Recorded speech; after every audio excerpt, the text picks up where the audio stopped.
So hello students, welcome to our channel. Today we are going to discuss about chapter number first, chemistry class 10, chemical reaction and equations. सबसे पहले chemical reaction and equation के बारे में discuss करने से पहले मैं आपको बताऊंगा कि केमिकल रिएक्शन एंड इक्वेशंस के अंदर हम पढ़ते किस चीज को, यानी कि केमिकल रिएक्शंस से पहले हम लोग क्या चीज पढ़ेंगे कि हम लोग केमिकल रिएक्शंस के बारे में अच्छी तरह से जानकारी ले पाए। सबसे पहले फिजिकल एंड केमिकल चेंजेस जो भी हमारे पास होते हैं, फिजिकल या फिर केमिकल चेंजेस, ये चेंजेस होते क्या है और डेली लाइफ में हम लोग इनको कैसे एनालाइज करते हैं। तो बात करते हैं फिजिकल एंड केमिकल चेंजेस की। तो गाइस टाइम वेस्ट नहीं होने के लिए मैंने आपके लिए लिख दिया यहाँ पर कि फिजिकल चेंजेस क्या होते हैं और केमिकल चेंजेस क्या होते हैं। इसमें कभी कभी डिफरेंस भी पूछा जाता है, अदरवाइज नॉलेज तो आपको जरूरी होनी चाहिए कि फिजिकल चेंजेस क्या होता है और केमिकल चेंजेस क्या होता है।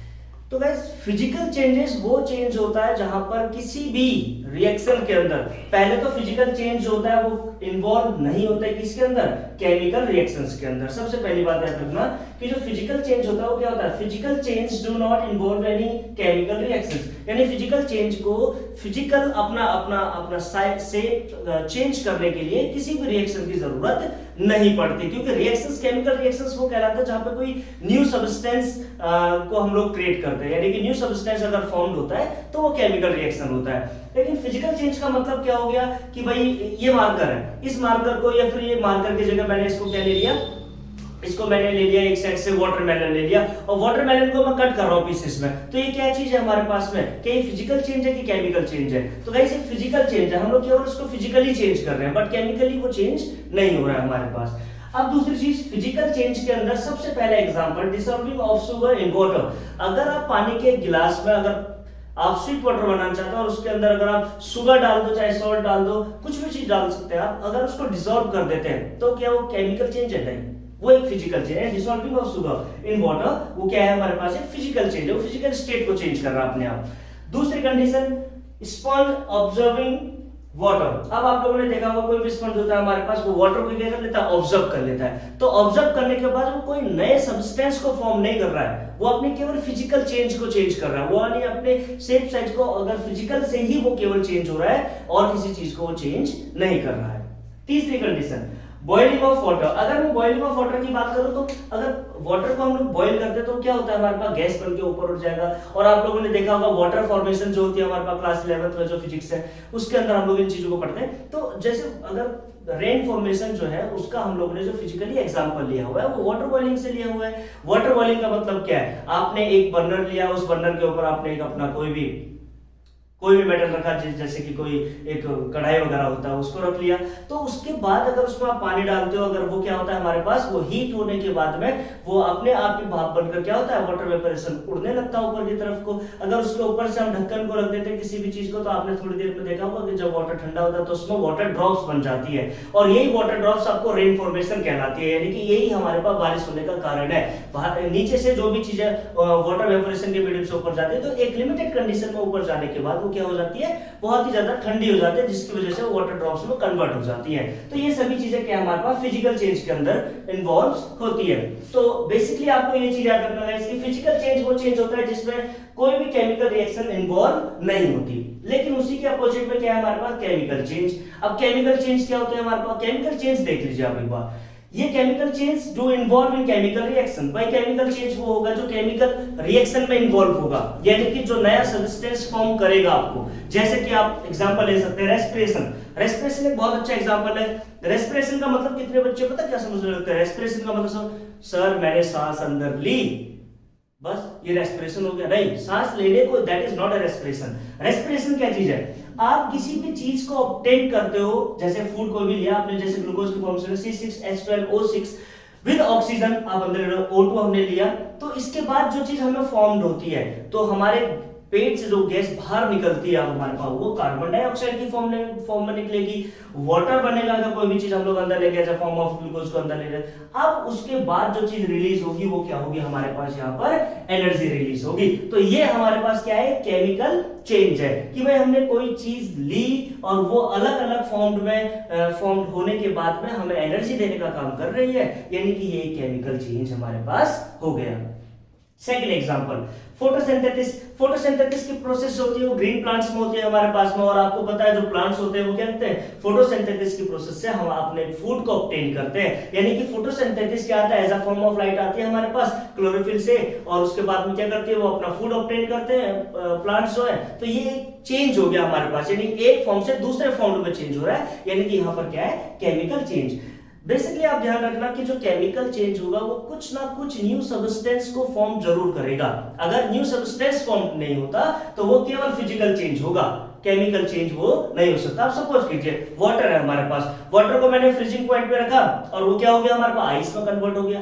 तो भाई वाटर आइस में कन्वर्ट हो गया, कोई न्यू सब्सटेंस फॉर्म हो रहा नहीं, फिजिकल चेंज ही तो चेंज हो रहा है, वो लिक्विड में था अब सॉलिड में चला गया हमारे पास। अब मैं इसको मेल्ट कर देता हूं तो ये फिर से वाटर बन जाएगा हमारे पास में, यानी कि वाटर केवल फिजिकल चेंज को चेंज कर रहा था। लेकिन यहीं पर अगर मैं बात करता हूं डाइजेशन ऑफ फूड की, अब भाई मैंने फूड ऑब्टेन किया, I have taken a bread of peace of bread, मैंने एक रोटी का छोटा सा टुकड़ा लिया और खाना शुरू कर दिया। खाने के बाद जब मैंने उसको खाया तो वो as a form of solid था हमारे पास में, और जब अंदर जाएगा तो वो क्या करेगा, as a form of liquid में कन्वर्ट होगा, और उसके बाद वो एनर्जी देने का हमें क्या करेगा, काम करेगा। यानी कि डाइजेशन ऑफ फूड जो है ये हम लोग चैप्टर लाइफ प्रोसेस में पढ़ेंगे इसको अच्छी तरह से। लेकिन यहाँ पर ये एग्जांपल जो है किसका है, केमिकल चेंज का है, क्योंकि ये भी एक नए सब्सटेंस में फॉर्म्ड हो जाता है।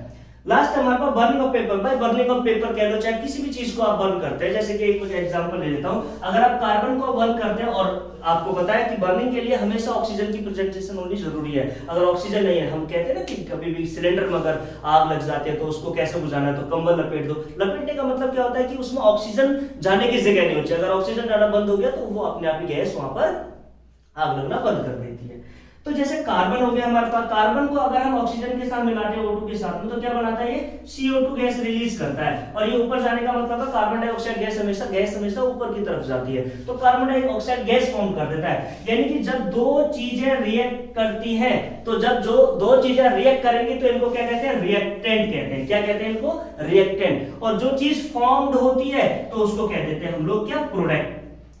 आप लोग इस चीज को समझ लेना, जो चीजें रिएक्ट करती हैं, यानी कि जो रिएक्टेंट है हमारे पास, वो रिएक्ट करेंगे हमेशा। यानी कि कार्बन और ऑक्सीजन रिएक्ट कर रही है, इसलिए ये रिएक्टेंट हो जाते हैं और ये फॉर्म करते हैं कार्बन डाइऑक्साइड को, तो ये क्या हो जाता है हमारे पास में, प्रोडक्ट हो जाता है। अब दूसरी बात, भाई बर्निंग ऑफ पेपर का मतलब क्या हो गया, मैंने आपको एक एग्जांपल दे दिया कि भाई पेपर को अगर आप जला दो तो फिर क्या हो जाएगा, वो राख बन जाएगा हमारे पास, यानी कि अब वो दोबारा से उसमें रिपीट नहीं हो सकता, यानी कि नई चीज फॉर्म हो जा रही है हमारे पास। दूसरी चीज, बर्न ऑफ वुड, अगर आप लकड़ी को जलाते हो तो क्या होगा, आपको एनर्जी मिलेगी हमारे पास, तो वहां पर भी न्यू चीज फॉर्म हो रही है हमारे पास, तो ये भी क्या हो गया हमारे पास, एक केमिकल रिएक्शन हो गया।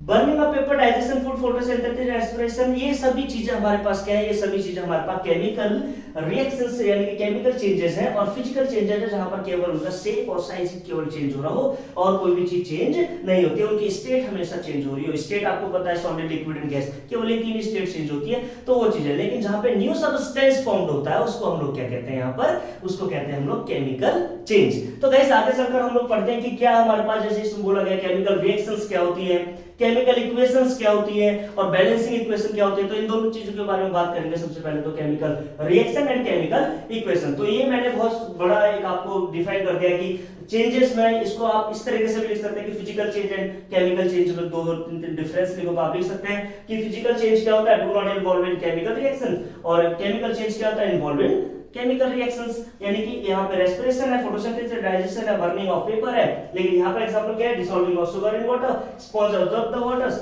And boiling of water. तो गाइस आई होप कि आप लोगों को समझ में आया होगा, प्लीज नोट डाउन इट। और उसके बाद चलते हैं हम लोग यहाँ पे chemical reaction and chemical equation की तरफ। सो स्टूडेंट्स बात करते हैं दूसरे टॉपिक की तरफ, तो हम चलते हैं अब chemical reaction and chemical equations. ये दो टॉपिक है हमारे पास इसके बाद में।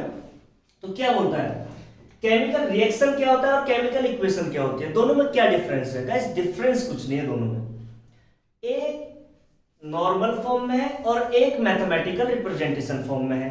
कैसे समझते हैं भाई, केमिकल रिएक्शन क्या होता है हमारे पास, the process of interaction of chemical to from new chemicals. यानी कि जब कभी भी दो रिएक्टेंट मिलने के बाद कोई तीसरी केमिकल रिएक्शंस को ऑब्टेन या प्रोड्यूस कर देते हैं, जैसे हाइड्रोजन और ऑक्सीजन, दोनों के दोनों रिएक्टेंट एक दूसरे से रिएक्ट करेंगे तो ये क्या बनाएंगे, एक तीसरा केमिकल बनाएंगे जिसको हम लोग क्या कहेंगे, वाटर बोल देंगे। यानी कि जब दो सबस्टेंस यानी कि जब दो रिएक्टेंट अगर मिलते हैं, जब दो रिएक्टेंट आपस में मिलते हैं तो क्या प्रोड्यूस करते हैं, एक प्रोडक्ट रिप्रेजेंट करते हैं, ठीक है। अब एक प्रोडक्ट दिया तो ये तो हो गया हमारे पास केमिकल रिएक्शन। भाई केमिकल रिएक्शन का मतलब ये था कि भाई दो चीजें मिल रही है और कोई तीसरी चीज फॉर्म हो रही है। अब देख लीजिए आप, हाइड्रोजन के कोई भी दो एटम थे हमारे पास में, हाइड्रोजन के, ये हाइड्रोजन, और ऑक्सीजन के भी हमारे पास में क्या थे, दो एटम्स थे, ऑक्सीजन और ये भी ऑक्सीजन। अब दोनों मिलकर यहाँ पर क्या बना दिए, एक वाटर बना दिए जिसको हम लोग क्या बोलते हैं, H2O बोल देते हैं, यानी कि यही तो बोलते हैं हम लोग। लेकिन यहाँ पर तो हम लोगों ने एटम्स की फॉर्मेशन दी थी, यानी कि H2O2 तो मिलकर हमारे पास फॉर्मेशन दी हाइड्रोजन और ऑक्सीजन की।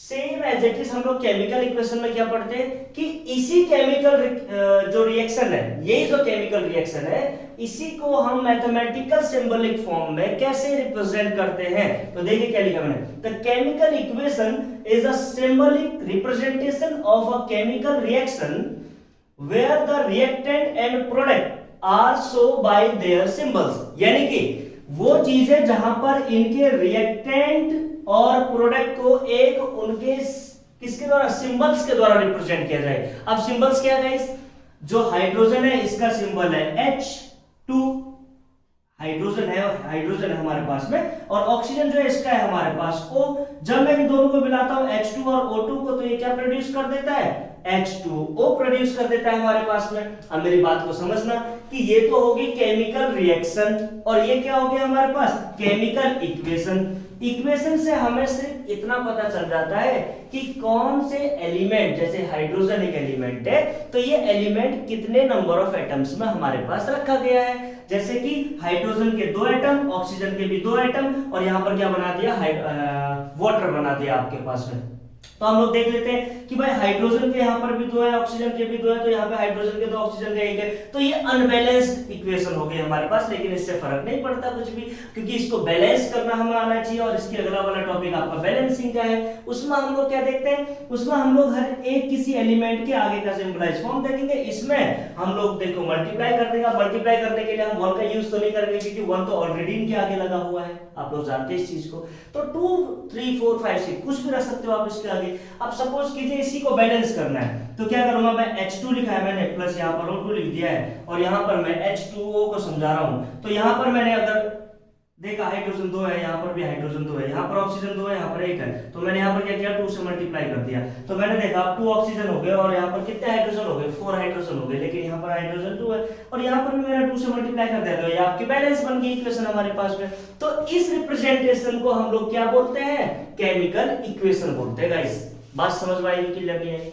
एक चीज को और समझो, केमिकल रिएक्शन में जो भी रिएक्टर्स होंगे, जो रिएक्ट करेंगे, उनको रिएक्टेंट बोलते हैं, और जो न्यू सब्सटेंस को फॉर्म करते हैं उसको हम लोग प्रोडक्ट बोलते हैं। लेकिन केमिकल इक्वेशन में उसी चीज को हम सिंबलिक, या फिर यहां पर सिंबलिक लिख सकते हैं यानी कि सिंबल्स के थ्रू, या मैथमेटिकल लिख सकते हैं, मैथमेटिकल रिप्रेजेंटेशन भी बोलते हैं इसको, क्योंकि यहाँ पे नंबर्स की बात की गई है ना। तो मैथमेटिकल रिप्रेजेंटेशन से जो चीज शो कर देते हैं उसको हम लोग केमिकल इक्वेशन बोलते हैं। एक दूसरे एग्जांपल में चलते हैं केमिकल इक्वेशन की। तो देखिए, जैसे मैंने कहा सोडियम को क्लोरीन के साथ में अगर रिएक्ट कराते हैं तो हमें न्यू सबस्टेंस फॉर्म होता है, जिसको हम लोग NaCl यानी कि सोडियम क्लोराइड बोलते हैं, जो कि आपका नॉर्मल सॉल्ट होता है हमारे पास में। तो गाइस यहाँ पर आप लोग देख सकते हैं ये सिंबलाइज्ड फॉर्म है हमारे पास में, और ये हमारे पास में क्या है, दोनों के नेम है कि भाई Na को हम लोग सोडियम बोलते हैं, यानी कि सोडियम को रिप्रेजेंट करते हैं Na से, क्लोरीन को रिप्रेजेंट करते हैं Cl से, और NaCl को जो रिप्रेजेंट करता है वो करता है सोडियम क्लोराइड, जो कि आपके पास कॉमन सॉल्ट होता है जो आप घरों में यूज करते हैं। तो ये दोनों चीजें थी केमिकल रिएक्शन और केमिकल इक्वेशंस के अंदर में। तो गाइस इसके बाद हम लोग चलते हैं टाइप्स ऑफ केमिकल रिएक्शंस, यानी कि टाइप्स ऑफ केमिकल इक्वेशंस कौन कौन सी है हमारे पास। तो इन चीजों के बारे में हम लोग बात करेंगे, इसको आप एक बार नोट डाउन कर लीजिए। आई होप कि आप लोगों को ये समझ में आ गया हो, केमिकल रिएक्शन में केवल रिएक्ट कराना है, लेकिन इक्वेशन में हमें क्या कराना है, जो हमने रिएक्शन कराई है उसको एक सिंबलिक फॉर्म से रिप्रेजेंट कर देना है, और वो इक्वेशन हमारे पास क्या कहलाती है, केमिकल इक्वेशन कहलाती है। जैसे कि ये हो गया हमारे पास फॉर्मेशन, मैंने आपको बता दिया। और बैलेंसिंग के लिए घबराने का नहीं है, बैलेंसिंग इसके बाद वाले टॉपिक में हम लोग आपको अभी समझा देंगे। वीडियो के लास्ट तक जरूर बने रहे, क्योंकि ये बहुत ही इंपॉर्टेंट टॉपिक है और केमिकल बैलेंसिंग द इक्वेशन इसका मेन पार्ट है हमारे पास में। तो फोकस कीजिएगा, इस नोट डाउन। तो स्टूडेंट्स अब बात करते हैं हम लोग नेक्स्ट टॉपिक की। तो क्या है हमारे पास टाइप्स ऑफ केमिकल रिएक्शंस। अब टाइप्स ऑफ केमिकल रिएक्शन में पढ़ा तो बेसिकली हमारे पास 5 टाइप्स के यहाँ पर, और 5 टाइप्स को हम लोग एनालाइज करेंगे। तो देखिए 5 टाइप्स को मैंने लिख दिया पहले। सबसे पहले होता है हमारे पास कॉम्बिनेशन रिएक्शन, फिर होता है डिकम्पोजिशन रिएक्शन, थर्ड होता है हमारे पास डिस्प्लेसमेंट रिएक्शन, फोर्थ होता है डबल डिस्प्लेसमेंट रिएक्शन, और फिफ्थ आता है हमारे पास ऑक्सीडेशन एंड रिडक्शन रिएक्शन, जिसको मैं इसके बाद पढ़ा दूंगा आपको। अच्छा, बात करते हैं इनकी। तो गाइस ये एक ऐसी चीज है ना हमारे पास में, जो अगर आपके समझ में, अगर मेरे बोलने से ही आ जाए तो आप ब्रिलियंट स्टूडेंट हैं, और अगर नहीं आते तो आप फोकस कीजिए वीडियो पे, हंसने की जरूरत नहीं है। बात करते हैं हम लोग फर्स्ट वाले पॉइंट की तरफ। तो क्या बोलता है हमारे पास, देखिए कॉम्बिनेशन रिएक्शन कौन से होते हैं। कॉम्बिनेशन रिएक्शन सभी की प्रॉपर डेफिनेशन लिख रखी है मैंने, एग्जांपल में आपको साथ में देते चलूंगा। कॉम्बिनेशन रिएक्शन क्या होता है हमारे पास में, तो कॉम्बिनेशन रिएक्शन कहता है 2 और मोर रिएक्टेंट, यानी 2 या 2 से ज्यादा, 2 या 2 से ज्यादा, एक नहीं होना चाहिए, तो 2 होने चाहिए मिनिमम, या 2 से ज्यादा। 2 और more reactants combine to from a single product, यानी कि 2 हो या 2 से ज्यादा हो, लेकिन जब वो प्रोडक्ट में, जब वो रिएक्ट कर ले एक दूसरे के साथ, तो जो प्रोडक्ट प्रोड्यूस होगा हमें, वो क्या होगा, एक सिंगल फॉर्म में होगा। जैसे कि एक एग्जांपल के थ्रू समझते हैं। सपोज करो कोई भी 2 हमारे पास एलिमेंट है, एक एलिमेंट है ए और एक एलिमेंट है बी, यानी 2 एलिमेंट बोला ना, मिनिमम तो 2 होने चाहिए, तो मिनिमम में 2 लेके चल रहा हूं, मोड कितने भी हो सकते हैं, तो 2 है। अगर ये रिएक्ट करते हैं तो ये क्या होगा, एक सिंगल प्रोडक्ट में प्रोड्यूस हो जाएगा, यानी कि ए बी में ही ये प्रोड्यूस हो जाएगा हमारे पास में। अब गाइस ये तो हमारे पास एक केवल एक एग्जांपल के तौर पर हो गया। एक एग्जांपल लेते हैं हम लोग केमिकल रिएक्शन से। तो एग्जांपल अगर केमिकल रिएक्शन से लिया जाए तो किस तरह से होगा हमारे पास, देख लीजिए। ए के प्लेस पर मैं ले देता हूं कार्बन को प्लस, अब कार्बन जब जलता है, बर्न करता है, तो किसके साथ करता है, ऑक्सीजन O2 के साथ में करता है। तो दूसरा एलिमेंट हो गया हमारे पास कौन सा, ऑक्सीजन। तो जब ये दोनों रिएक्शन करेंगे तो क्या फॉर्म होगा, CO2 carbon dioxide gas release हो जाएगी आपके पास में। यानी कि एक बेसिक सा कॉन्सेप्ट था कि जब 2 एलिमेंट एक दूसरे के साथ रिएक्ट करते हैं और कोई नई सिंगल प्रोडक्ट को प्रोड्यूस करते हैं, तो उसको कहते हैं हम लोग क्या, कॉम्बिनेशन रिएक्शन। और इसका सबसे बेस्ट एग्जांपल हो गया C+O2, तो क्या बन गया, CO2। ये इससे भी अच्छा है और एग्जांपल हमारे पास कौन सा, H2 O2 हमारे पास में है, अगर वो H2O है हमारे पास में, और अगर हम लोग इसको प्रोड्यूस करते हैं तो क्या हो जाता है, यहाँ पर H2O बन जाता है। अब गाइस यहाँ पर थोड़ा सा बैलेंस कर लेते हैं रिएक्शन को, तो यहाँ पर मैं 2 से मल्टीप्लाई कर दूंगा, तो H2 प्लस यहाँ पर भी क्या हो जाएगा, O2 हो जाएगा हमारे पास में। तो क्या हो जाएगा, H2O बन रहा है और 2 कंबाइंड, तो यहाँ पर 2 से मल्टीप्लाई कर दो, यानी कि हाइड्रोजन और ऑक्सीजन मिलने के बाद क्या प्रोड्यूस कर देते हैं, आपको वाटर प्रोड्यूस कर देते हैं। तो ये भी आपके पास दूसरा एग्जांपल हो जाता है इसी का। तो और भी एग्जांपल्स है हमारे पास एनसीईआरटी बुक्स के अंदर, तो आप और भी एग्जांपल्स ले सकते हैं। बेसिकली सबसे छोटा एग्जांपल तो यही होता है, क्योंकि केमिस्ट्री के अंदर एक चीज होती है, अगर आप किसी भी डेफिनेशन को अगर इंट्रोड्यूस कर रहे हैं तो उसका एक केमिकल आप एग्जांपल जरूर दीजिए। दूसरी तरफ चलते हैं। अगर मैं बात करता हूं डिकम्पोजिशन रिएक्शन की, तो डिकम्पोजिशन क्या है, इसका जस्ट अपोजिट है कॉम्बिनेशन डिकम्बिनेशन। मतलब क्या होगा डिकम्पोजिशन, मतलब क्या हो गया, इसको ये मिलने के बाद फर्स्ट और सेकंड एलिमेंट जब ऐड होगा तब थर्ड हमारा प्रोडक्ट प्रोड्यूस होगा। अब यहां पर क्या करना है, प्रोडक्ट को ही हमने क्या करना है, डिस्ट्रीब्यूट कर देना है, यानी 2 भागों में तोड़ देना है। यानी कि जैसे एक प्रोडक्ट है ए बी, हमारे पास एक रिएक्टेंट है, अगर इसकी रिएक्शन करते हैं, इसको हीट करते हैं, कुछ भी करते हैं हम लोग, तो ये क्या हो जाएगा, डिकम्पोज होगा 2 अलग-अलग एलिमेंट्स में, यानी प्रोडक्ट में A प्लस B के अंदर में। अब एग्जांपल के तौर पर लेके चलते हैं। जैसे आपके पास कैल्शियम कार्बोनेट का एक एग्जांपल है CaCO3। CaCO3 को अगर हम हीट करते हैं, अब हीट तो आप देखिए केमिस्ट्री के अंदर क्या होता है, हीट को प्रोड्यूस करने, हीट को रिप्रेजेंट करने का जो सिंपलिक मेथड है वो 2 तरीका है, या तो आप डेल्टा लगा लो, क्लियर है, या फिर आप इसको टेम्परेचर के फॉर्म में आप प्रेजेंट कर सकते हो। टेम्परेचर में जैसे ये 1000 पर होता तो 1000 डिग्री सेल्सियस हो गया हमारे पास में। इसमें अगर इसको हीट करेंगे तो ये 2 अलग-अलग न्यू प्रोडक्ट में प्रोड्यूस हो जाएगा। जैसे एक तो ये करेगा CaO और दूसरा कर देता है CO2, यानी कि CaO एक हो गया और दूसरा CO2 हो गया, बैलेंस भी है और हमारे पास ये रिएक्शन होगी, यानी कि एक हमने रिएक्टेंट को जब हमने रिएक्शन कराई, इसको हीट किया तो ये दो हमें क्या देता है, प्रोडक्ट दे देता है, तो इसको कहते हैं डिकम्पोजिशन रिएक्शन। यानी कि क्या कहता है, a single reactant decompose to from two और मोर प्रोडक्ट्स, ये दो या दो से ज्यादा टुकड़ों में भी डिस्ट्रीब्यूट हो सकता है। तो इस टाइप के रिएक्शन को हम लोग क्या बोलते हैं, डिकम्पोजिशन रिएक्शन बोलते हैं। थर्ड की तरफ चलते हैं हम लोग। थर्ड क्या बोलता है हमारे पास, डिस्प्लेसमेंट रिएक्शन। अच्छा, डिस्प्लेस का मतलब ही हो गया कि इधर से उधर को भागना, यानी कि अब ये मूव होगा, यानी कि इसके एलिमेंट्स जो है वो रिएक्टेंट से प्रोडक्ट में जब जाएंगे तो अपने प्लेस को चेंज करेंगे। तो देखिए किस तरीके से डिस्प्लेसमेंट रिएक्शन कहता है, अ मोर रिएक्टिव एलिमेंट, जो ज्यादा रिएक्टिव एलिमेंट होगा वो डिस्प्लेस, वो हटा देगा किसको, लेस रिएक्टिव एलिमेंट को। अब देखिए किस तरीके से, जैसे मैंने बोला नॉर्मल एग्जांपल के थ्रू, अगर A को मैं ऐड करता हूं B और C के साथ और रिएक्शन कराते हैं तो क्या होगा, A जो होगा वो C के साथ में रिएक्ट करेगा और B को अलग कर देगा, क्योंकि लेस रिएक्टिव को हटा दिया इसने और मोर रिएक्टिव को अपने पास में, मोर रिएक्टिव ने लेस रिएक्टिव को हटा दिया और दूसरे एलिमेंट को अपने पास ऐड कर लिया। अब इसका एग्जांपल लेते हैं, एक स्टैंडर्ड एग्जांपल क्या होगा केमिस्ट्री का हमारे पास में, तो देख सकते हैं आप लोग, जैसे कि एग्जांपल हो गया Zn जिंक प्लस, अब इसके साथ क्या ले सकते हैं हम लोग, Zn के साथ में हम लोग HCl ले सकते हैं ना, या फिर Cu ले लो, CuSO4 कॉपर सल्फेट ले लेते हैं हम लोग, CuSO4, तो क्या हो जाएगा यहाँ पर जाकर ये हो जाएगा Zn और Zn के साथ क्या मिल जाएगा, CuSO4, तो SO4 हो गया और Cu क्या हो जाएगा हमारे पास, बिल्कुल अलग हो जाएगा। कहने का मतलब क्या है कि Zn प्लस CuSO4 को अगर हम लोगों ने रिएक्ट कराया तो जो प्रोडक्ट प्रोड्यूस होगा वो जिंक सल्फेट यानी ZnSO4 आएगा, प्लस क्या आ जाएगा आपके पास, कॉपर अलग हो जाएगा, क्योंकि कॉपर क्या है, लेस रिएक्टिव एलिमेंट है हमारे पास में। रिजल्ट क्लियर गाइस, तो हमारे पास तीन क्लियर हो गए।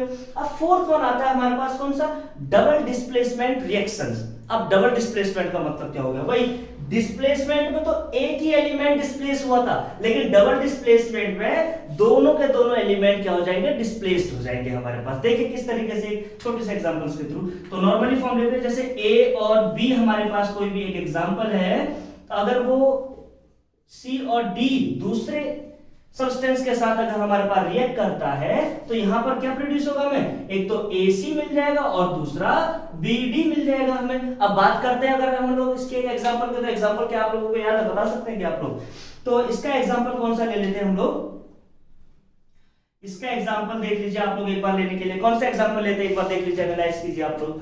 तो इसका एग्जांपल हम लोग ले लेते हैं किसका, BaCl2 वाला ले लें क्या, ठीक है, तो BaCl2 प्लस कौन क्या होता है हमारे पास, BaCl2 प्लस Na2SO4 अगर हम रिएक्ट कराते हैं BaCl2 प्लस Na2SO4 को, तो ये क्या बनाएगा हमारे पास, BaCl2, यानी कि Ba जो होगा वो कि BaCl2 जो होगा वो किसके साथ रिएक्ट कर रहा है, Na2SO4 के साथ रिएक्ट कर रहा है। तो क्या बन जाएगा हमारे पास में, सबसे पहले Ba क्या बन जाएगा, इधर पे देखिए मार्कर यूज कर लेता हूं, क्या बन जाएगा, Ba किसके साथ जाएगा, SO4, यानी SO4 प्लस, अब देखिए यहां पर 2 क्लोरीन के साथ में, 2 हमारे पास सोडियम के पास में, तो 2 हम लोग कॉमन लेते हैं और NaCl, यानी कि इसने बेरियम सल्फेट बनाया और उसके बाद क्या बना दिया, sodium chloride to NaCl produce कर दिया, और ये क्या हो गया हमारे पास, डबल डिस्प्लेसमेंट रिएक्शन। यहां पर क्या हो रहा है, A और C आपस में AC बनाएंगे, B और D आपस में क्या बना रहे हैं, BD, यानी कि जहां पर दो रिएक्टेंट आपस में डिस्प्लेस्ड हो जा रहे हैं उसको हम लोग डबल डिस्प्लेसमेंट रिएक्शन के अंदर काउंट करते हैं। तो गाइस ये बहुत छोटा सा इंट्रोडक्शन था हमारे पास कि केमिकल रिएक्शन क्या होता है। हालांकि क्लास 10 के अंदर इनकी डेफिनेशंस नहीं पूछी जाती है, ये डेफिनेशन तो हमारी बनाई हुई है कि A + B तो AB तो इसी को लिख दिया हम लोगों ने, लेकिन आप लोग इसके एग्जांपल जरूर याद रखें, क्योंकि ये आइडेंटिफिकेशन के लिए आता है काम हमारे पास। वो एक एग्जांपल दे देगा, बोलेगा ये हमारे पास ये एग्जांपल दे दिया, बोला ये कौन सी रिएक्शन है, तो इसके अंदर हमने एलिमेंट काउंट करा 1 2 3 एंड 4 एलिमेंट्स आ दिया, तो 4 एलिमेंट डबल एक्सचेंज हो रहे हैं, एक दूसरे के साथ डिस्प्लेस्ड हो रहे हैं, यानी ये डबल डिस्प्लेसमेंट रिएक्शन होगी। अब आपने देखा कि भाई कोई एक ही हमारे पास रिएक्टेंट है और वो दो टुकड़ों में डिस्ट्रीब्यूट हो जा रहा है, जिसको हम लोग प्रोडक्ट कहते हैं। तो एक जब दो में डिस्ट्रीब्यूट होता है तो उसको क्या कहते हैं, डिकम्पोजिशन रिएक्शन बोलते हैं। अब तीसरी कंडीशन, अगर कहीं पर ऐसा आ जाता है कि जहां पर हमारे पास तीन ऐसे सब्सटेंस है जो रिएक्ट कर रहे हैं एक दूसरे के साथ और प्रोड्यूस कर रहे हैं एक्सचेंज में, यानी कि लेस रिएक्टिव को अलग कर दे रहे हैं, तो आपने देखा कि ये जो ए प्लस बीसी की फॉर्मेशन है ये कौन सी आती है, डिस्प्लेसमेंट रिएक्शन में आ जाएगी। अब आपने देखा कि दो चीजें मिलने के बाद एक नई चीज प्रोड्यूस कर रहे हैं, तो कौन सी हो जाएगी हमारे पास, कॉम्बिनेशन रिएक्शन हो जाएगी। अब बात करते हैं इसके बाद फिफ्थ वाला एलिमेंट हमारे पास क्या, ऑक्सीडेशन रिडक्शन। तो गाइस ऑक्सीडेशन रिडक्शन से पहले मैं आपको बताऊंगा कि जो डिस्प्लेसमेंट रिएक्शन है, अब डिस्प्लेसमेंट और डबल डिस्प्लेसमेंट में यही तो चीज हो रही है कि यहां पर क्या हो रहा है, मोर रिएक्टिव वाला लेस रिएक्टिव को अलग कर दे रहा है। तो अलग कर रहा है या तो एनर्जी क्या कर रहा होगा, ऑब्जर्व कर रहा होगा, या एनर्जी को रिलीज कर रहा होगा। तो इन दोनों में जो आते हैं हमारे पास एक्सोथर्मिक और एंडोथर्मिक, उन रिएक्शंस को मैं डेरिवेट करता हूं आपके सामने। तो पहले इन दोनों के लिए मैं एंडोथर्मिक और एक्सोथर्मिक को लिखता हूं, आप लोग इसको नोट डाउन कर लीजिए। तो स्टूडेंट्स बात करते हैं हम लोग इसके बाद में क्या कि एक एंडोथर्मिक रिएक्शन होती है और एक एक्सोथर्मिक रिएक्शन होती है। भाई ये दोनों रिएक्शन होती क्या चीज है, जितनी भी हमने केमिकल रिएक्शंस पढ़ी है ना, इन सभी में आप लोगों ने देखा होगा या तो कहीं पे हीट सप्लाई की जाती थी या यहाँ कहीं पे एनर्जी को रिलीज किया जा रहा था। तो यही जो एक्टिविटीज होती है यही दो कहलाते हैं हमारे पास, एंडोथर्मिक और एक्सोथर्मिक। ये दोनों बहुत ही इंपॉर्टेंट कॉन्सेप्ट है हमारे पास, बहुत ही इनिशियल छोटे छोटे पॉइंट में हमारे पास पूछा जाता है एग्जाम्स में कि एंडोथर्मिक कौन सी है, एक्सोथर्मिक कौन सी, का एग्जांपल दे दिया जाएगा इस तरीके से, बोलेगा ये एंडोथर्मिक है कि एक्सोथर्मिक है। तो आप लोग किस तरीके से एनालाइज करते हैं देखिए एक बार। अगर मैं बात करूं कि एंडोथर्मिक रिएक्शन कौन सी होती है, तो एंडोथर्मिक रिएक्शन वो रिएक्शंस होती है जिनमें हम लोग सप्लाई करते हैं किसको, एनर्जी को, जिसमें एनर्जी देने का काम किया जाता है, लेने का नहीं। लेने का काम इसके अंदर होता है, यानी कि एनर्जी अगर दी जाए, जब तक एनर्जी नहीं दोगे तब तक वो रिएक्शन कंप्लीट नहीं होगी। ये कहने का मतलब होता है किसका, एंडोथर्मिक का। क्या कहता है डेफिनेशन क्या है, a reaction in which energy is supplied, यानी कि जिस रिएक्शन के अंदर एनर्जी को सप्लाई किया जाएगा वो एनर्जी क्या कहलाती है आपके, वो क्या कहलाता है आपके पास, एंडोथर्मिक रिएक्शन कहलाता है। आप एग्जांपल के थ्रू समझते हैं। तो गाइस देखिए मैंने आपको कॉम्बिनेशन रिएक्शन में बता रखा है कि डिकम्पोजिशन रिएक्शन में क्या बता रखा था मैंने कि भाई किसी भी एक जैसे CaCO3 को अगर मैं ब्रेक डाउन करता हूं तो यहां पर मुझे हीट की जरूरत पड़ती है। अब वो चाहे हीट आप लगा लो या फिर आप लगा लो टेम्परेचर में 1000 डिग्री सेल्सियस वगैरह कुछ भी, तो ये ब्रेक डाउन कर देती है CaCO3 कैल्शियम कार्बोनेट को किसमें कर देती है हमारे पास, CaO कैल्शियम ऑक्साइड में प्लस CO2 कार्बन डाइऑक्साइड में हमारे पास रिलीज कर देती है, ब्रेक डाउन कर देती है। तो यहाँ पर एनर्जी की जरूरत पड़ती है कि केमिकल रिएक्शंस को अगर कंप्लीट कराना है तो वहां पर एनर्जी को अगर सप्लाई किया जाए तो वो एंडोथर्मिक रिएक्शन के अंदर आती है। अब दूसरा एग्जांपल देखिए आप, फोटोसिंथेसिस। फोटोसिंथेसिस का एग्जांपल सुनिए पहले। फोटोसिंथेसिस कैसे हमारे पास एक एंडोथर्मिक रिएक्शन है। गाइस आप लोगों ने देखा होगा जो ग्रीन प्लांट्स होते हैं हमारे पास वो सनलाइट लेते हैं, लेने के बाद वो क्या करते हैं हमारे पास CO2 H2O और सनलाइट के साथ में क्या प्रोड्यूस कर देते हैं, हमें एक तो ग्लूकोज बना देंगे और उसके साथ ही क्या प्रोड्यूस कर देंगे, ग्लूकोज तो बना लेते हैं, वो as a form of glucose ही उनका फूड होता है। अच्छा याद रखना प्लांट्स ये हम लोग पढ़ेंगे अपने बायो वाले चैप्टर्स के अंदर में, लेकिन आप समझिए इस चीज को कि भाई अगर इसकी मैं एक रिएक्शन लेता हूं तो इसकी रिएक्शन कुछ इस तरीके से होगी कि भाई हम लोगों ने बोला CO2 तो है ही है हमारे पास प्लांट्स में, प्लस हम लोगों ने इसमें क्या रिलीज कर क्या कर दिया, H2O डाल दिया, प्लस यहां से क्या कर दिया, एनर्जी कर दी इसमें। एनर्जी मतलब फोटोसिंथेसिस जैसे हो गया हमारे पास, सनलाइट कहते हैं हम लोग, ठीक है, ऐसा डाल दिया। तो ये सनलाइट तो एनर्जी है ना, ये तो सप्लाई की गई है ना इसमें, तो ये डाली गई है, तो ये क्या चीज प्रोड्यूस करेगी, ये करेगी C6H12O6 प्लस यहां से क्या दे देगी, हमें ऑक्सीजन दे देगी। भाई अगर ये चीज नहीं होगा तो हमें ऑक्सीजन नहीं मिलेगी और फिर आप सिलेंडर लेते फिरोगे, जैसे इस कोविड के टाइम पे आप लोग सिलेंडर्स के पीछे भाग रहे थे, इसलिए कहते हैं प्लांट्स को लगाओ। तो ये ऑक्सीजन को रिलीज कर रहा है, यानी कि मैंने बोला कि जब तक हमें इसके अंदर हम सनलाइट को अगर हम लोग सप्लाई नहीं करते तब तक ये चीज नहीं बना सकती थी। इसीलिए ये कौन सी रिएक्शन है, फोटोसिंथेसिस कौन सी प्रोसेस है हमारे पास, एंडोथर्मिक रिएक्शन के अंदर आती है। अब मेरी बात को सुनिए कि जो एंडोथर्मिक रिएक्शन है ना, ये हमारे पास तीन टाइप की होती है। अब तीन टाइप की कौन कौन सी होती है, तो टाइप्स में हम लोग पढ़ते हैं सबसे पहले जैसे थर्मोलाइसिस हो गया हमारे पास। थर्मो मतलब हो जाता है, अब बात समझिए, थर्मो का मतलब होता है क्या, हीट, और लाइसिस का मतलब होता है ब्रेक डाउन, यानी कि हीट को ब्रेक डाउन करना। अब दूसरी चीज इलेक्ट्रोलाइसिस का मतलब हो जाता है, इलेक्ट्रो मतलब होता है इलेक्ट्रिसिटी, लाइसिस का मतलब हो गया ब्रेक डाउन। अब तीसरी चीज यानी कि फोटोलाइसिस, यानी कि फोटो का मतलब हो गया कोई भी लाइट से और लाइसिस का मतलब हो गया ब्रेक डाउन। जैसे मैं यूज करता हूं अगर मैंने बोला आपको एक थर्मोलाइसिस का एग्जांपल देता हूं, तो थर्मोलाइसिस क्या है हमारे पास में, सेम एग्जांपल ले लो, CaCO3 को अगर हम थर्मल यानी कि हीट अगर इसको प्रोड्यूस कर देते हैं तो ये ब्रेक डाउन कर देता है, ब्रेक डाउन लाइसिस मतलब ब्रेक डाउन कर देगा किन दो चीजों में, एक तो CaO में और दूसरा CO2 में। तो ये एग्जांपल हो गया थर्मोलाइसिस का आपके पास, यानी कि जहां पे हीट की बात की जाती है, जहां पे हीट को सप्लाई किया जाता है। दूसरी कंडीशन हो गया हमारे पास इलेक्ट्रोलाइसिस, इलेक्ट्रोलाइसिस मतलब जहां पे इलेक्ट्रिसिटी को करा जाए। अब ये क्या हो गया, आपने एक काम किया, क्या काम किया, यहाँ पे छोटा सा दिख रहा होगा आपको, मैं इसको रेज करके, आपने काम किया कि भाई वाटर लिया और वाटर को आपने किस में डाल दिया, गीजर में डाल दिया। अब वहां पे आपने इलेक्ट्रिसिटी वहां पर सप्लाई कर दी, क्या सप्लाई कर दी है, यहाँ पर इलेक्ट्रिसिटी सप्लाई कर दी है।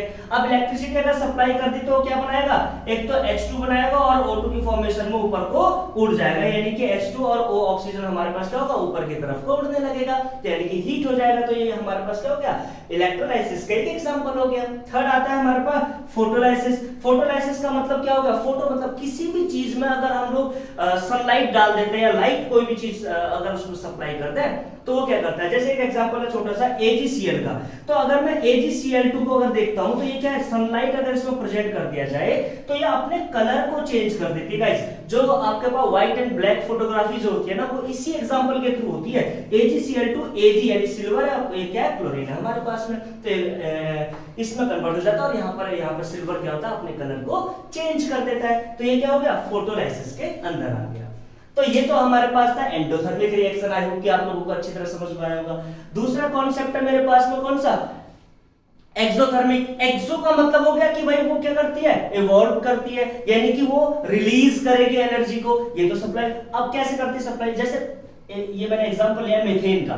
मीथेन क्या होगा, किसी भी चीज को आप भाई कार्बन को भी आप जलाते हो तो किसके लिए जलाते हो, ताकि वो आपको हीट दे। अब देखिए आप मीथेन को जलाए और जलेगा कब, ये जब इसमें क्या होगा, ऑक्सीजन होगा, क्योंकि ऑक्सीजन की प्रेजेंटेशन में ही आपको क्या लगती है, फायर आप लोग लगा सकते हैं। तो क्या प्रोड्यूस करता है, carbon dioxide, water and energy. अब एनर्जी कैसे आती है, हीट की फॉर्म में आती है, तभी तो आप लोग कोई भी चीज बनाते हैं। सपोज कीजिए कुछ लोग लकड़ी जलाते हैं अगर हमारे पास, या कुछ लोग कोयला जलाते हैं, तो हीट के लिए जलाते हैं ना, प्रेसिंग वाले हीट के लिए, उसी से तो प्रेसिंग, तो हीट क्या as a form of energy हमें प्रोड्यूस करती है। तो जहां पर एनर्जी रिलीज की जाए वो हो जाएगा एक्सोथर्मिक रिएक्शन। डेफिनेशन देख लो, reaction in which energy is evolve, यानी कि जिसमें एनर्जी इन्वॉल्व हो।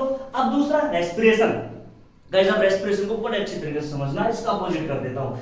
रेस्पिरेशन एक ऐसी प्रोसेस है, मैंने पहले बोला था सांस ले ली, नहीं ये रेस्पिरेशन नहीं है। रेस्पिरेशन क्या चीज है भाई, रेस्पिरेशन के लिए आपने देखा जो ग्लूकोज C6H12O6 है हमारे पास में, और इसको अगर हम लोगों ने किसकी प्रेजेंटेशन में, ऑक्सीजन की प्रेजेंटेशन में ले लिया अंदर को, तो ये क्या प्रोड्यूस करेगा हमें, ये करेगा हमें CO2 गैस, कार्बन डाइऑक्साइड, भाई हम कार्बन डाइऑक्साइड निकालेंगे ना बाहर को, वाटर देगा, और हमारी बॉडी में क्या देगा, एनर्जी देगा। क्या देगा, एनर्जी। तो ये एग्जांपल हो गया किसका, रेस्पिरेशन का, और किसके अंदर, एक्सोथर्मिक के अंदर। आई होप गाइस कि आप लोगों को समझ में आ गया होगा एंडोथर्मिक क्या है और एक्सोथर्मिक क्या है। इसका पार्ट, ये बहुत ही अच्छा कॉन्सेप्ट आपके पास, इसको जरूर आप लोग याद रखना।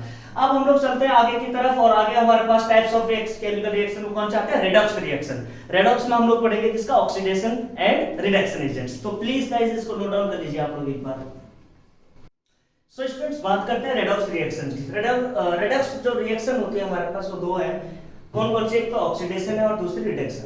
अब ऑक्सीडेशन कौन से होते हैं, ये चीज बहुत इंपॉर्टेंट है, आपको ध्यान रखना एक बार। क्या कहता है ऑक्सीडेशन में, according to the definition a reaction that includes gain of oxygen, यानी कि gain of oxygen and removal of hydrogen, यानी कि जहां पे ऑक्सीजन को ऐड किया जाए या फिर हाइड्रोजन को रिमूव कर दिया जाए। भाई दोनों कंडीशन आ सकती है। कभी कभी बच्चे क्या देखते हैं कि भाई जहां पे वो लगा है वो ऑक्सीडेशन है, ऐसा नहीं है। इलेक्ट्रॉन्स भी यहाँ पर डिपेंड करते हैं हमारे पास, कौन से इलेक्ट्रॉन गेनिंग है, कौन से लॉसिंग इलेक्ट्रॉन्स है हमारे पास, तो वो भी चीज देखते हैं। या फिर हाइड्रोजन को भी आप देख सकते हैं कि अगर हाइड्रोजन ऐड हो रहा है, कहीं पर रिमूव हो रहा है, तो वहां पर भी ये कंडीशन दोनों आ जाती है। तो देखिए जैसे मैंने एक एग्जांपल लेता हूं, जैसे C+O2, तो यहां पर जाकर क्या बन जाता है, CO2। ये बड़ा इजी एग्जांपल था हमारे पास में। कैसे, मैंने बोला कि भाई कार्बन है, उसमें ऑक्सीजन है, तो यहां पर कार्बन और ऑक्सीजन दोनों आपस में मिलकर जाके एक प्रोडक्ट बना दिया उन्होंने, क्या, कार्बन डाइऑक्साइड। तो ये क्या हो गया, यहाँ पे गेनिंग ऑफ ऑक्सीजन हो गया हमारे पास में। तो इसलिए ये कंडीशन क्या कहलाएगी हमारे पास, ऑक्सीडेशन रिएक्शन कहलाएगी। क्या कहलाएगी गाइस, ऑक्सीडेशन रिएक्शन। अब दूसरे की तरफ चलते हैं। अगर मैं दूसरे की तरफ चलूं तो यहां पर क्या है, a reaction that includes removal of oxygen, या तो वो ऑक्सीजन को रिमूव कर रही हो या फिर एडिशन ऑफ हाइड्रोजन, या हाइड्रोजन को ऐड कर रही हो, इसका जस्ट अपोजिट होता है। यहाँ पे ऑक्सीजन ऐड होता है लेकिन यहाँ पर हाइड्रोजन ऐड होता है, यहाँ पर रिमूव होता है हाइड्रोजन और यहाँ पर रिमूव होता है सॉरी एडिशन होता है हाइड्रोजन का। अब देखिए किस तरीके से एग्जांपल, जैसे मैंने एक एग्जांपल लिया कि मैं एक एग्जांपल लेता हूं MgO मैग्नीशियम ऑक्साइड प्लस मैं कौन सा ले लेता हूं CuO के साथ, सॉरी मैं ले लेता हूं copper oxide CuO plus Mg। तो ये क्या बनेगा इधर पे जाके, यहां पे अगर मैं इसको ट्रांसफर करता हूं तो ये बन जाएगा magnesium oxide MgO plus Cu क्या हो जाता है यहाँ पर अलग हो जाता है। अब बताइए मुझे यहाँ पर क्या है, Cu से रिमूव हो रहा है, क्या हो रहा है रिमूव, और जहां पर ऑक्सीजन रिमूव होता है, रिमूव ऑफ, जहां पर ऑक्सीजन रिमूवल ऑफ हाइड्रोजन, यानी कि जहां पे ऑक्सीजन रिमूव, एक मिनट में देख लेता हूं, हाँ वही चीज, जहां पर रिमूव ऑफ हाइड्रोजन है तो वहां पर तो कंडीशन यहाँ पर हाइड्रोजन की है नहीं, लेकिन यहाँ पर एडिशन कहां पर हो रहा है भाई, ये ऑक्सीजन जाके यहाँ पर ऐड हो जा रहा है। अगर एडिशन हो रहा है तो क्या हो जाएगा वहां पर वो रिडक्शन, और अगर जहां से हट रहा है, जहां पे जुड़ रहा है वहां पर क्या हो जाएगा हमारे पास ऑक्सीडेशन, और यहाँ पर क्या हो जाएगा रिडक्शन हो जाएगा। तो इस तरीके से आप लोग इन दोनों को एनालाइज कर सकते हैं। अब ऑक्सीडेशन एजेंट और रिडक्शन एजेंट को कैसे हम लोग डिफाइन करें, तो गाइस मैंने एक छोटा सा एग्जांपल ले रखा है कि भाई Zn है हमारे पास में एक तो प्लस CuSO4 है, तो यहां से क्या हो रहा है Zn पर कोई भी ऑक्सीजन नहीं है, या फिर Zn पर जो हमारे पास यहाँ पर जो इलेक्ट्रॉन्स है वो Zn पर सिंगल, कोई भी सिंगल एलिमेंट होता है तो उस पर जीरो होता है, तो ये Zn है हमारे पास सिंगल एलिमेंट, यहाँ पर जाकर SO4 इसके साथ मिल जाता है यानी ऐड हो जाता है, तो यहाँ पर क्या हो जाता है इसके 2 इलेक्ट्रॉन्स को ये गेन कर लेता है। जब इलेक्ट्रॉन्स को गेन कर रहा है तो ये क्या हो जाएगा ऑक्सीडेशन एजेंट, क्या हो जाएगा हमारे पास ऑक्सीडेशन एजेंट। और अगर Cu को देखें तो यहाँ से यहाँ पर क्या है 2 प्लस है यहाँ पर इलेक्ट्रॉन्स, और यहाँ पर क्या हो जा रहा है 0, तो यानी कि यहाँ पर क्या कर रहा है ये लॉस कर रहा है हमारे पास इलेक्ट्रॉन्स को। लॉसिंग ऑफ इलेक्ट्रॉन्स क्या कहलाता है रिडक्शन एजेंट कहलाता है हमारे पास में। तो गाइस इस तरीके से आप लोग समझ सकते हैं कि ये रिडक्स रिएक्शन के अंदर जो ऑक्सीडेशन और रिडक्शन आते हैं हमारे पास में उनको हम इस तरीके से एनालाइज करते हैं। तो आई होप कि आप लोगों को ये सभी चीजें समझ में आ गई होंगी। तो हम चलते हैं अपने नेक्स्ट टॉपिक की तरफ, तब तक आप इसको नोट डाउन कर लीजिए।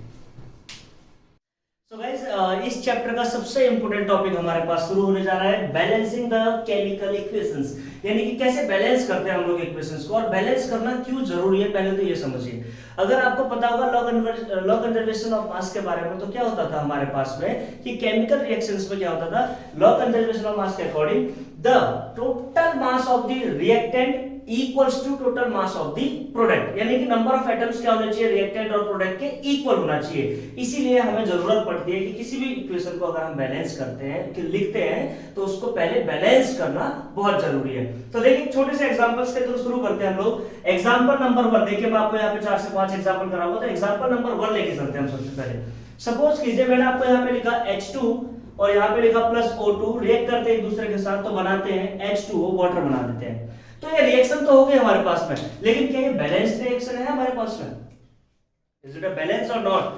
तो ये बैलेंस मुझे दिखाई तो नहीं दे रही, क्योंकि यहाँ पर हाइड्रोजन के दो एटम्स है और हाइड्रोजन के 2 एटम्स है, चलो हाइड्रोजन इक्वल है, लेकिन ऑक्सीजन के यहाँ पर 2 एटम्स है और यहाँ पर एक ही सिंगल एटम है। तो गाइस सबसे सिंपल मेथड, अगर आपका लर्निंग प्रोसेस में है अभी आप लोग, तो आप लोगों का सबसे सिंपल मेथड जो होगा वो ये वाला होगा कि आप सबसे पहले एक टेबल बनाइए। यहाँ पर टेबल बना दिया आपने, चलो इस तरह से मत बनाओ, सेम एज इट इज ऐसा बना दो। एक साइड आप लिखना रिएक्टेंट और एक साइड आप लिख देना प्रोडक्ट।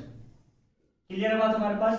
और उससे पहले इस साइड में हम लोग लिख देंगे किन चीजों को, यहां पर हम लोग लिख देंगे number of symbol of element, जैसा हाइड्रोजन है और दूसरा क्या है हमारे पास में ऑक्सीजन है। भाई अब बात करते हैं हाइड्रोजन ऑक्सीजन। एक और चीज याद रखना गाइस, बैलेंसिंग इक्वेशन का सबसे पहला कॉन्सेप्ट है कि आपको रिएक्टेंट प्रोडक्ट लिखना है और उसके बाद जो एलिमेंट लिखोगे चाहे वो लेफ्ट साइड से लिख लो चाहे राइट, यानी रिएक्टेंट से लिखो या प्रोडक्ट से। एलिमेंट जितने रिएक्टेंट में होगा उतना ही क्या होगा सिंबलिक फॉर्म में, उतने ही एलिमेंट कितने किसमें होंगे प्रोडक्ट साइड में भी होगा। तो हाइड्रोजन और ऑक्सीजन यहाँ पर भी 2 तो यहीं पर भी 2 है हमारे पास में। अब सुनिए मेरी बात को, देखिए कि हाइड्रोजन कितने हैं रिएक्टेंट में, हाइड्रोजन है 2 और ऑक्सीजन कितने हैं वो भी 2 है। अब बात करते हैं प्रोडक्ट साइड की, तो यहां पर देखा number of hydrogen is 2, number of oxygen is 1। Clear है गाइस? आप मेरी बात को सुनिए, यहां पर 2 ही चीजें कर सकते हैं आप, मल्टीप्लीकेशन, या तो आप मल्टीप्लीकेशन ही करेंगे या फिर दूसरे में आपको किसी चीज की सोचने की जरूरत नहीं पड़ेगी क्योंकि एडिशन यहाँ पर होता नहीं है। अब बात करते हैं कि अगर मैं यहाँ पर प्रोडक्ट में देखो, अगर यहाँ पे मैं 2 से मल्टीप्लाई कर दूं तो ये 2 बन जाएगा हमारे पास में, लेकिन इस पर भी इफेक्ट पड़ेगा, तो उस इफेक्ट को देख लेते हैं। अगर मैं करता हूं तो इसको मैंने लिखा H2 + O2 और रिएक्शन कराने के साथ यहाँ पर मैंने क्या बोला कि ऑक्सीजन में 2 से मल्टीप्लाई करो, तो ऑक्सीजन यहाँ पर सिंगल तो है नहीं क्योंकि एक कंबाइंड फॉर्म में हमारे पास H2O जो है, तो हम लोग क्या करेंगे बाहर से 2 से मल्टीप्लाई किया H2O में, तो अब मैंने देखा इसके अंदर कितने एलिमेंट हो गए। तो गाइस एक बार आप लोग जब ऐसा कर लोगे कि 2 से मल्टीप्लाई कर लिया, तो उसके बाद आप क्या करना, ऐसे ही दूसरी टेबल बनाना। अगर आप नहीं बना सकते तो इसी को मैं इरेज कर देता हूं। देखिए इरेज कर दिया हम लोगों ने ऐसे करके, तो आप देखिए नंबर ऑफ हाइड्रोजन में क्या। अब देखिए जब मैंने मल्टीप्लाई केवल प्रोडक्ट साइड में किया तो रिएक्टेंट में तो कोई चेंज नहीं होगा, तो यहाँ पर क्या है, नंबर ऑफ हाइड्रोजन 2 है, नंबर ऑफ ऑक्सीजन भी 2 है, लेकिन प्रोडक्ट साइड में चेंज हो जाएगा। नंबर ऑफ हाइड्रोजन कितने हो गए, 2 2 जा 4, इनकी मल्टीप्लाई होती है हमेशा, और 2 1 जा 2, यानी कि यहाँ पर अब ऑक्सीजन तो सेम हो गए लेकिन हाइड्रोजन क्या हो गया, डिफरेंट हो गया। अब मुझे पता है कि भाई जो हमारा रिएक्टेंट साइड है यहाँ पर अगर मैं 2 से क्रॉस मल्टीप्लाई कर देता हूँ इसके अंदर 2 से मल्टीप्लाई, तो ये क्या हो जाएगा, इक्वल हो जाएगा। तो मैं यहाँ पर 2 लगा दूंगा और उसके बाद मैं देखता हूँ तो 2 2 जा 4 हो गया, 2 2 जा 4 हो गया, 2 ऑक्सीजन से यहाँ है और 2 ऑक्सीजन यहाँ पर है, यानी कि ये अब हमारे पास क्या आ गई है, बैलेंस्ड इक्वेशन आ गई है गाइस। अगर आप लोगों को दिक्कत हो रही है तो दूसरी बात को समझिए, आप यहीं पे भी एनालाइज कर सकते हैं। हाइड्रोजन 2 है, हाइड्रोजन 2 है, ऑक्सीजन 2 है, यहाँ पर ऑक्सीजन 1 है, यानी कि अगर मैं इस साइड में मल्टीप्लाई करूंगा तो यहाँ पर तो सेपरेटली लगा नहीं सकता उस चीज को, तो यहाँ पर मैं क्या करूंगा, आगे से ही मल्टीप्लाई करूंगा। तो यहाँ पर 2 से मल्टीप्लाई करा मैंने तो देखा 2 2 जा 4 हो गया, लेकिन यहाँ पर हाइड्रोजन 2 है, सिंगल एलिमेंट है इसलिए मैंने बाहर से 2 से मल्टीप्लाई कर दिया तो हाइड्रोजन कंप्लीट। अब यहाँ पर 2 ऑक्सीजन तो बैलेंस हो गई इक्वेशन हमारे पास में, क्लियर है। तो इसको आप नोट डाउन कीजिए। सेकंड इक्वेशन, सेकंड को मैं देखता हूँ, देखिए किस तरीके से। तो एक मेरे पास है Fe + H2O, हमारे पास दूसरी रिएक्शन जो है वो कुछ इस तरीके से रहती है हमारे पास कि Fe यानी कि आयरन है हमारे पास में, और आयरन कैसे बोलता है, Fe + H2O, Fe + H2O, और यहां से क्या बोलता है वो Fe + H2O के साथ में Fe2O3, Fe2O3 प्लस फिर क्या बोलता है H2।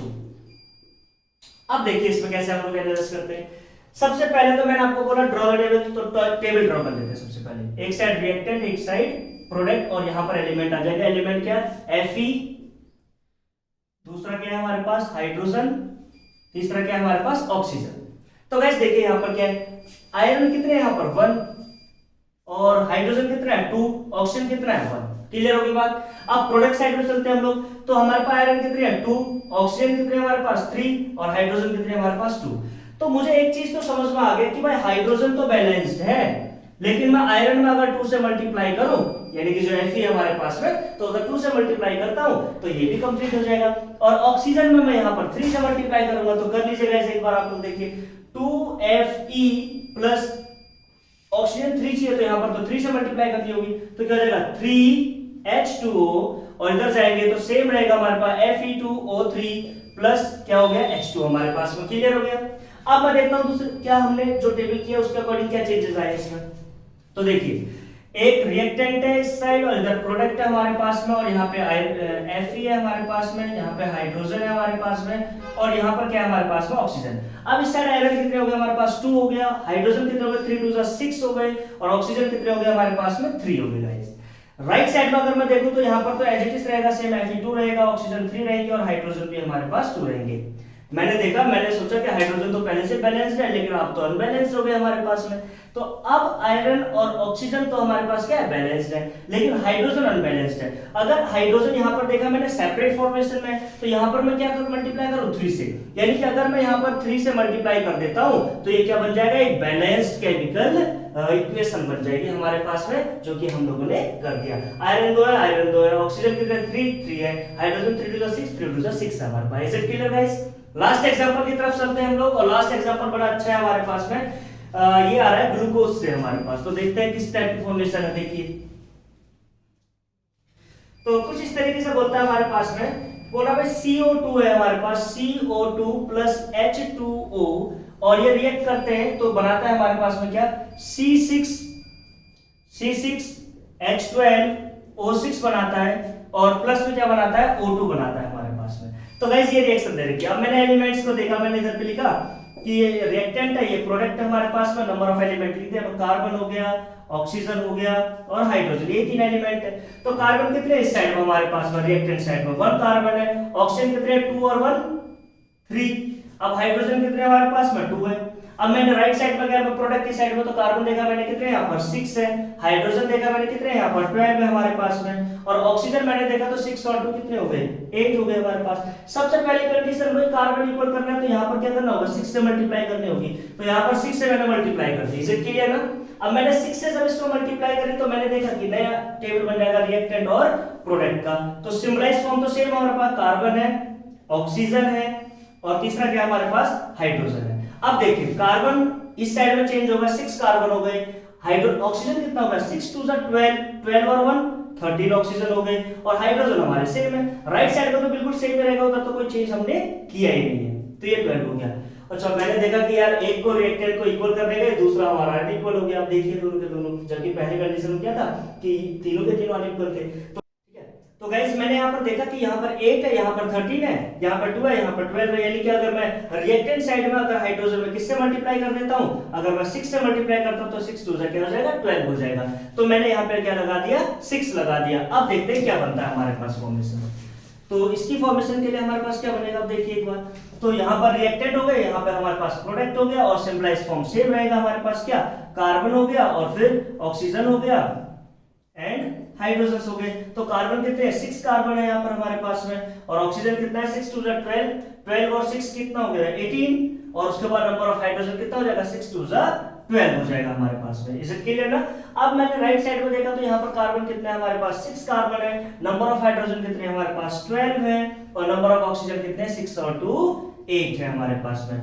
अब मैंने देखा कि भाई ये भी क्लियर है, ये भी क्लियर है, क्या रह गया हमारे पास ऑक्सीजन रह गया। अब ऑक्सीजन राइट साइड में हमारे पास क्या है इंडिविजुअल फॉर्म में, तो अगर मैं यहाँ पे 6 से मल्टीप्लाई करता हूँ तो देखिए क्या बन के आ जाएगा हमारे पास में। इसी को चेंज कर लेता हूँ मैं यहाँ पर, तो मैंने यहाँ पर चेंज किया, तो 6 कार्बन है तो कार्बन तो 6 ही रहेगा हमारे पास में, हाइड्रोजन तो 12 है तो 12 रहेगा हमारे पास। ऑक्सीजन देखिए 6 एंड 6 2 12, 12 एंड 6 18 हो जाएगा यहाँ पर हमारे पास में, और इक्वेशन क्या हो गई हमारे पास ये वाली बैलेंस्ड हो जाएगी। क्लियर है गाइस हमारे पास में? तो आगे चलते हैं हम लोग नेक्स्ट टॉपिक, यानी कि इतने एग्जांपल्स काफी होंगे आप लोगों के लिए। अगर कोई दिक्कत होती है तो आप कमेंट बॉक्स में दीजिए, फिर मैं एनसीईआरटी के पूरे जितने भी हमारे पास बैलेंसिंग का देखे वो सभी को आपको सॉल्व करके शो कर दूंगा। और इसके बाद हम लोग चलते हैं अपने लास्ट टॉपिक की तरफ, वो है हमारे पास कौन सा, corrosion and rigidity। Thank you very much.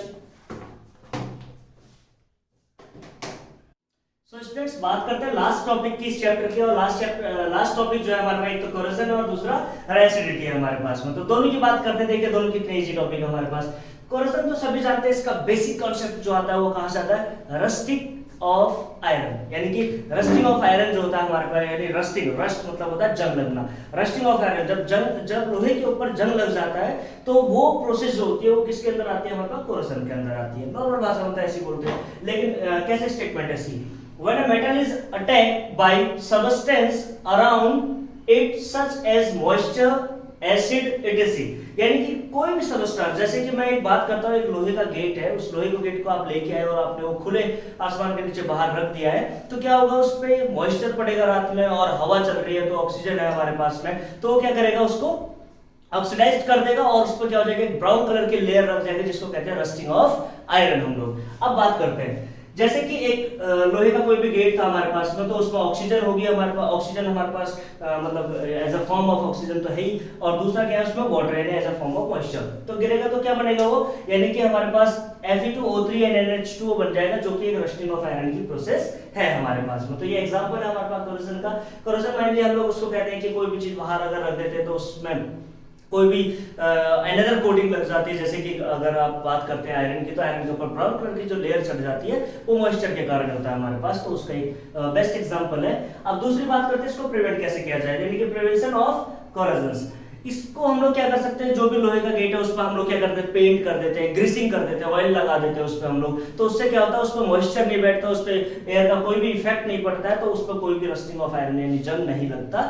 और इसीलिए हम लोग क्या करते हैं, जितने भी लोहे की चीजें होती है सभी पे क्या करते हैं हम लोग पेंट कर लेते हैं या फिर ग्रीसिंग कर लेते हैं। कुछ लोग कुछ विद्यार्थी ऐसे बोलते हैं सर एल्यूमिनियम है उस पर कैसे करें, तो एल्यूमिनियम जो होता है वो गैल्वेनाइजेशन की प्रोसेस से आता है, इसलिए उस पर जंग नहीं लगता है। दूसरा टॉपिक है हमारे पास रेंसिडिटी, और ये क्या होता है when fats and oil are exposed to air. जब भी कोई फैट्स और ऑयल जो होगा हमारे पास एक्सपोज होगा एयर के अंदर, and they get oxidized and become marine acid and their smell and colour. और जब वो कोई भी पैकेट आप हमारे पास समझ लीजिए, अगर चिप्स का पैकेट है उसको लेके उसको अगर खोल दे तो वो क्या हो जाएगा, खराब हो जाएगा थोड़ी देर के बाद हमारे पास में, उसके स्मेल और कलर भी चेंज हो जाएंगे हमारे पास। क्योंकि ये क्या होता है, इसका प्रिवेंशन के लिए क्या किया जाता है फैक्ट्रीज में कि ये स्टोर किया जाता है food material in air tightly containers, यानी टाइटली पैक्ड होता है हमेशा, आप लोगों ने देखा होगा। और इसके अंदर जो गैस होती है वो कौन सी होती है, नाइट्रोजन गैस होती है। यानी पैकेजिंग जो की जाएगी फूड आइटम्स की, वो बैग क्या होगा, वो कंटेन करेंगे नाइट्रोजन को, यानी नाइट्रोजन उनके अंदर होगी तो वो प्रिवेंट रहते हैं बहुत ही ज्यादा दिनों तक हमारे पास में। तो गाइस